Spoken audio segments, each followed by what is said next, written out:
tell me what's happening in the world of listings and overall, the ability to get them under contract, related to price adjustments or not. So tell me, what have you guys seen? And in context though, I want to keep it to the last 2 weeks. All right. Because there's a lot that's been happening over the last, let's just call it 45, 60 days. But we're seeing a lot happen in the last 2 weeks, which might mean that it hasn't happened to you or your market yet. Or it might mean, that it's coming in the future, or you're already in it. So I'll turn it over to you guys. What's happening? My area is slowing down for sure. It's taking, on average, I looked at the data yesterday, it's usually like 30 to 40 days to go into escrow, which is dramatically longer than it has been for years now, right. Which it was like 7 to 14 days. And then lots of price reductions happening all over across the board. And most, I would say, in the last like 7, 8 homes I put in escrow, none of them were at asking. It was all slightly below. Okay. Good feedback. And Rachel, Sean's in Yucca Valley out there in Joshua Tree, California. Okay. And I'm here in just outside of Denver, Colorado, Littleton area. And same thing. I mean, it was real hot. It's still hot, but there's price decreases. There is a 20% increase in properties on the market. The last 2 weeks, it's gone up 20%. So more homes and rates obviously are what is basically affecting that, just rates going up, less buyers. Yeah. Stefan, how about you? Just looking at the MLS, it's kind of scary. I mean, it's, like Rachel said, it has increased tenfold on listings. I mean, we're up to 14,500 active listings now, compared to 3 months ago at 5,200. Yeah. So it's definitely, the brakes are pumping a little bit. I personally, am making more of a concerted effort to jump back in. I think Sean, Justin, you and Mimi were sort of aware of some of my details. These past few months it's been challenging, but as summer's moving forward, I feel like I'm recommitting significantly to the process. So whatever the market is whatever it will be. The people that I'm talking to right now, I'm basically saying we're entering more of a normal market. Things are going back to normal as opposed to abnormal and crazy high. So I think that's the message we're trying to wrap our head around, how to deliver that properly. Yeah. One thing here, it's still 80% a seller's market, but the sellers are, it's hard to set those expectations to them and say, look, you still have it really good, but we might, your house might sit a little bit longer. You might have a little bit less on your price, or you might need to stage it and do a little fixing up to make it a prime property.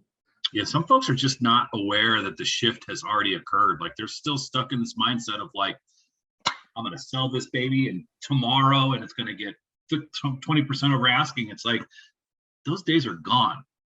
Yeah. Yeah. Negotiations are happening instead of bidding wars, so it's already shifted that way too. Sean, are you feeling that? Oh yeah, for sure. My new listing appointments are 85% focused on setting the expectation that if first of all, I ask them, what have you been looking at the market, what's been going on, and I just stop and let them tell me what their thoughts are. Mm-hmm. And if they say, yeah, I see it going down, I double down on that, and I really set the expectation that yes, it's going to take longer. Yes, I'm not 100% sure what it's going to sell for because we're in a declining market, and yes, you might not get full price, and they been pretty good, especially when that lower price offer comes in and it looks way better than they'd be pissed off before. Yeah. Okay.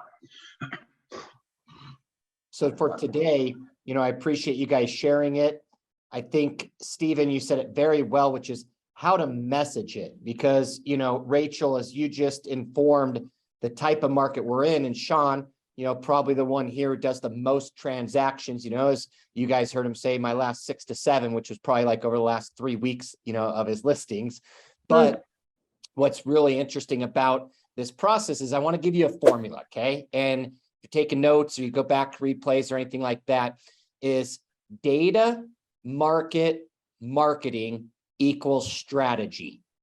So what I believe is very important with your listings now, and Tom has always talked about, you know, the 3 foundations of knowing their why, where they want to be, and by when, so you could stay focused on kind of the big 3. Why are we selling? Where do you want to be? And by when is all of your context then in conversation is associated to, we'll call that the goal. But now what I want to talk about is the strategy. And so data is predictive, okay? Meaning the more data you have, remember, a listing is not what's going to happen based off the comps. It's using the comps and then the data to better predict what will happen with your home. And that's where a lot of agents are challenged right now, is as the market is shifting. I want to give you a couple things when it comes to data. If you go to Altos data, right, check out their YouTube page. I was on a call with an agent yesterday. I'm going to use her listing as an example. She sent this YouTube video, which was 9 minutes long, to the sellers. There's 3 of them to watch before she connected with them. And to give you context of her listing, is it's a priced right, nice home, had 2 showings over the weekend, no offers, and just not what you would predict based off of Rachel. This was in the Westminster area, right? But just again, the 500,000 price point should have done better based off the comps, based off everything. However, when she took the listing appointment 3.5 weeks ago, there was only 2 homes that were active. Now there's 16. Okay, so I'm going to show you some points so then that way you can help message succinct language. Okay, it's very important during times of uncertainty that we increase being direct. That is what they're paying us for, right? Is now having hard conversations, but a level of expertise. And it also means, guys, that we might be wrong on 1 or 2. So this is where I want you to not fear being wrong over the fear of never being direct. Okay, we have to start making sure that does your data and interpretation allow you to feel good to predict the foreseeable 30-day market that this listing will be in? And then what marketing do you do to drive showings, which is the true form of feedback, right? Meaning showings is feedback. If we don't have any showings, understand that is a form of feedback on what? Price and our marketing. Okay, and what I just mean by that is, remember, if we're going to keep charging 4% on our listings, and you guys know I keep saying that because I want you to reflect on what would it take for you to be a premium service? Meaning, you know what? You could get 2.8 from somebody else, Sean, but if you want me, it's 4. But here's what you're paying me for: the drive, the luxury, the certainty, all the things that we pay for in other services of product quality, luxury feel, all of it. So we go, before I just blame price, which we know is the case, that's why the third one I wanted to add was marketing, okay? So for data perspective, where are you guys getting your data to be able to get very granular so you can show people what is happening versus telling them? Who's got some, hey, here's what I'm using, because now we're talking hyper local, so you can't take keep the current matters anymore. That's more of like, let me help educate you in certainty on the market. But now we have people who are transacting, which means I need hyper local, you know what I mean, knowledge. So share kind of where you guys are getting this so you can show them, you know what I mean, their neighborhood code or zip or city or something of that. I just use the MLS and Altos. Okay. So Okay.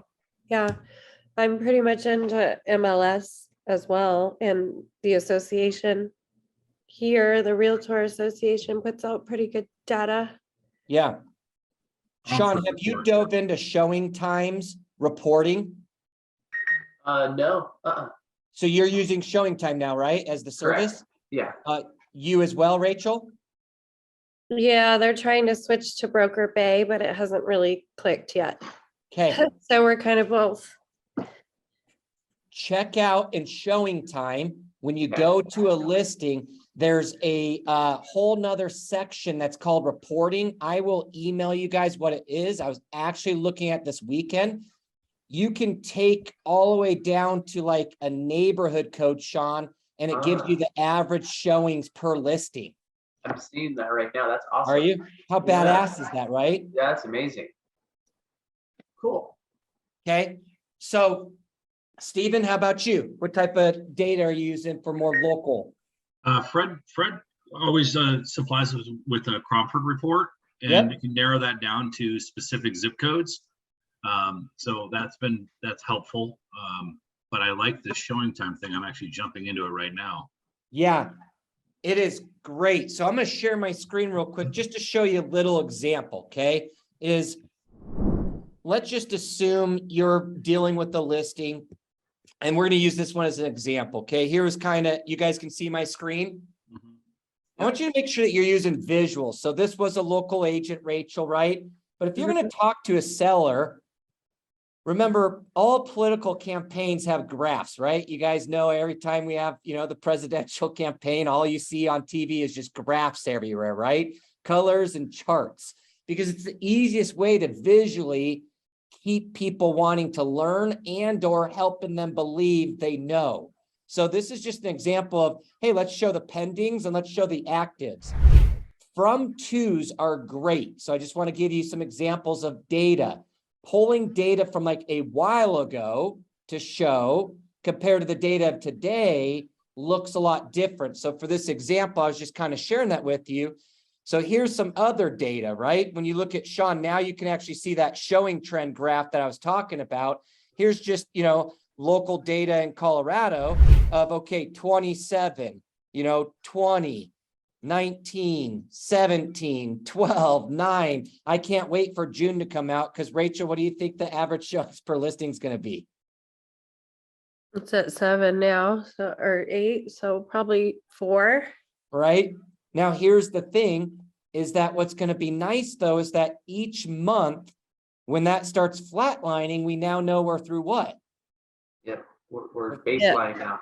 Yeah, we're through the shift, right? So just there's a couple things that I'm noticing talking to agents all across the nation. You guys tell me if you're noticing this.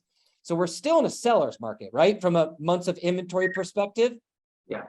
I haven't heard of anybody who's like at 3-4 months of inventory yet. So even, Steph and you guys, yes, it might have gone from 5,000 to 10,000, but that's because we were at 0.5, you know what I mean, months of inventory, or 0.7 to 1.4, right? We're not at 3 months of inventory. No way. So. Okay. So we're still in a seller's market. Are you guys seeing people price drop like within 3 to 5 days, 7 days of their listings going live? Yeah. That's what they're suggesting. Yeah. Like my managing brokers. Yeah. Now, here's the interesting part.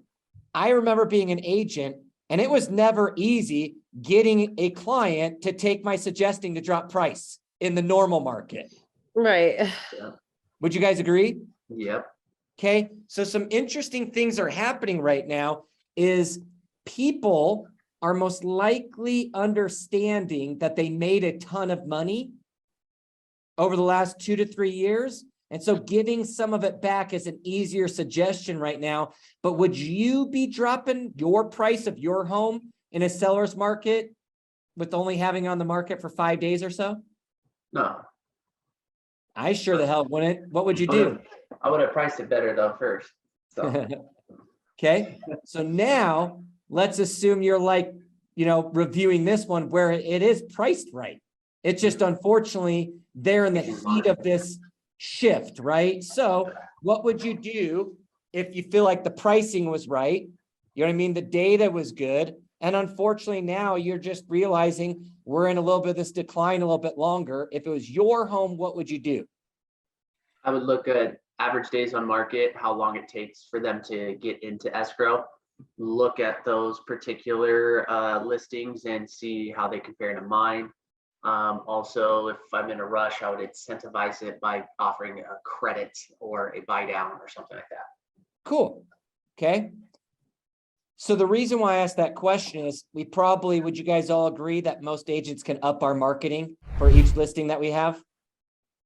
We're going to dive into that next week, actually, on our call. I'm going to go through quite a few ways to drive views, which views equal saves and saves equal showings, right? So then that way, at least you could show your client that, hey, it wasn't my marketing, okay? Because I still want to get a 5-star review, even if we have to adjust the value of your home, right? I still want referrals. I don't want you pissed because you paid me 4%, Right. right? That's the greatest challenge right now, is the experience of people. So Sean, you nailed it. This is what this girl did. There were 16 homes that are active. And so there's a couple things that she did on averages. So what was the average price reduction of those 16 homes? What was the average days on market prior to reduction? And then in that little neighborhood code, what percent of all the active properties have already reduced price, which is 40%? Okay. Then all the homes that did go under contract, what happened with them? So same thing, average price decrease to get under contract was about 38. They stayed on the market for about 19. And again, about 4 out of 10 homes had to reduce price to go under contract. Okay, so I'll stop my share. The reason why I was showing you this is I want to make sure that you guys continue to talk to your sellers about the strategy that we're taking. Do not let them think it's hope, crossing fingers, because this is how you will keep showing your value. Provide data to them, not just comps. I'm talking data, right? That they can't get access to other than most likely the subscriptions, boards, or things that you belong to. Let's go make those use of money that we pay for them, okay? Then when you think about the market, that's where we need to start educating them more on what's happening in the market in the foreseeable future, right? Taking the data to now translate a story. And if you can get them to view things, you can get them to tell you what they think is going to happen. Here's kind of a role play. Hey, Rachel, now looking at the showing traffic and the fact that the average days on market is 28 compared to it used to be 9, 40% of the homes have had to do a price reduction even to get under contract. And most likely we're entering June with less showings than we saw in May. Mhm. What do you think is going to happen the next 30 days when we list your property? It will continue to decrease. Okay, so do you see what I mean? If I can get you to answer the question, then you could say, perfect. So now let's talk about then the marketing to make sure that we have the right strategy to get your home sold for top dollar, Mhm. least days on market, so we have better terms and price to help you with retiring, to get to the kids in Phoenix, Arizona, by whatever their date was. Does that make sense? Yes. Okay. Succinct language, strategy equals data, market. What do you think will be the market we're in? Now then, let's talk about the marketing. So there's 2 types of marketing, right? One of them, Sean, you already said it, right? The most important form of marketing a property is what? Price. Yep. Okay. So from somebody who lists 100 homes a year, as Sean, price is key. So this is where we need to decide, do you guys have a pricing strategy that you make it simple for somebody? Meaning, perfect. So let's talk about the strategy of pricing. Yeah, I personally don't have one, but I'm going to work on it. I've been usually, because you could use the comps before, but now since the graphs are pointing downwards, I've been verbally telling them that using those past homes are like at the top of the market. Now we're down a little bit, but I can use a graph like this to totally get it better. Love it. Okay. So Tom shares there's 3 of them: above, market value, at market value, and below. Here's why I'm bringing this up is now more than ever, there's only one choice. What do you think it is? Low. Market value. Okay. That's what I'm saying. So it's not usual that me and Sean are not aligned with it, but here's the challenge. Below market value, right? Might be a strategy of what? A quick sale or a, We don't want to have to do a price adjustment. Yeah. oh, So actually Sean's right and Rachel, you are, but there's one that we can't do above Yeah. market value. Yeah, no, that's not gonna work. You know what though? Well, Justin, if 40% are having to take a price adjustment, why don't we just go above market value knowing we're gonna do a price adjustment? That's I a good guess one. actually all of these work in this market. So here's kind of why I want to share this, right? Above market value is usually an approach you take in a strong seller's market, okay? Where the condition of the home separates itself so much so from all the competition, okay? So it's condition and market. There's always a risk of above market value of having to take a price reduction. Okay, market value is the safest in a predictive market. Challenge is, can anybody predict the market right now? 50. I don't want to be that person. I know that's my job to show certainty. That's why I'm saying we need more data. We need more slides more than ever, right? We need more hyper local information, and it needs to be more of a partnership. Okay, meaning your job is to be direct and confident in what will happen based on the strategy. All right, Steven. So here's the thing. We're going to go above market value a little bit. We already know, okay, that we got a 40% chance of having to adjust value. Now that we're going above the market conditions, we're pretty much just going to assume we're going to have to lower price. And now we're going to have to lower price more than the 38,000. So let's talk about it right now. If all factors stay the same, are we agreeing on this $500,000 home? We'll probably adjust it at about 19 days and we'll probably do about 60,000. Now it could change, but I just want to make sure we're talking strategy today while we're getting ready to list your home. Ooh, so 60. That's a tough one. Well, can we just do market value then, Justin? You know what? If we want to err on the side and not have to take that much of a price adjustment, that would definitely be my suggestion. Okay, let's do that. Do you see how we're working with them, okay, to use data to show certainty, and math, which is the most universal language that does not have argument, right? Like we just need the percentages and the math to get away from arguing with people about what has gone on, not for just in this market today, but the history of taking and selling listings, right? Arguing over price. Yeah, So it's the kinda better we similar. get here, go ahead, Stephen. It's similar to the conversation I just had with one of my clients that I'm closing tomorrow on. That we put them on the market right at that last week where we were above market value.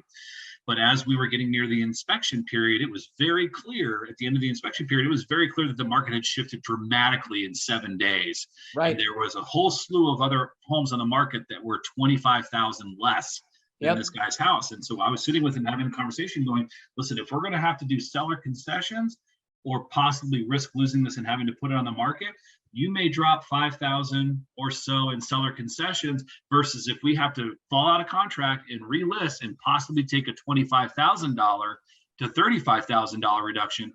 What do you want to do? And he said, I'm definitely, we're good with the seller's concession then. Yeah. Similar mindset. Let them come to their own conclusion. There you go. Okay.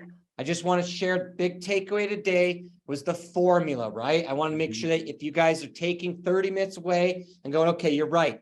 Do I have enough data? Where do I need to get it? First off, because I'm interpreting it, but I also want you to remember, you can show it to them. Be the insider that says, hey, watch this 9-minute video about how in the last 2 weeks, we have seen a major correction across the nation. And the great part is the guy who presents it, the economist, is like, and all the experts were wrong. I wasn't wrong.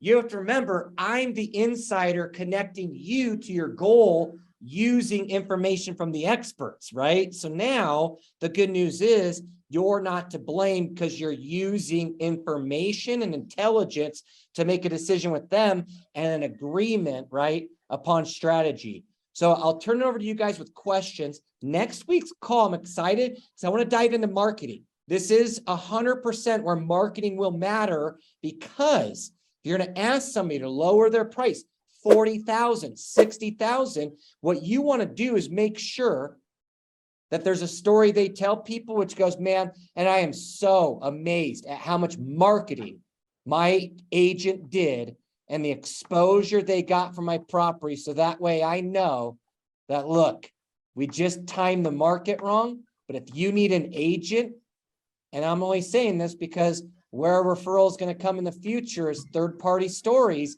Let's just assume, guys, this just maybe last a little bit longer. Okay, it's not a bad thing. We're all going to make a lot of money. We're all going to keep growing. We're going to grow through this. Let's just say it's like, man, it doesn't normalize in 30 days. In fact, homes are sitting.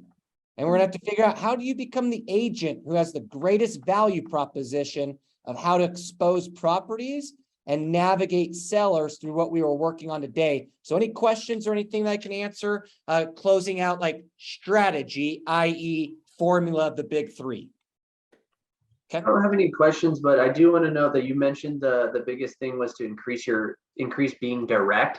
And I've been doing that this last week, and I'm getting price reductions, getting them going under contract for far less, very easy when you just tell them straight up. Yeah.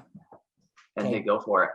They're at a higher level of uncertainty right now, the people on the market. Does that make sense? Because see, they're proven wrong, which we don't necessarily want to make them feel that way though either, right? Like this is not a us versus them.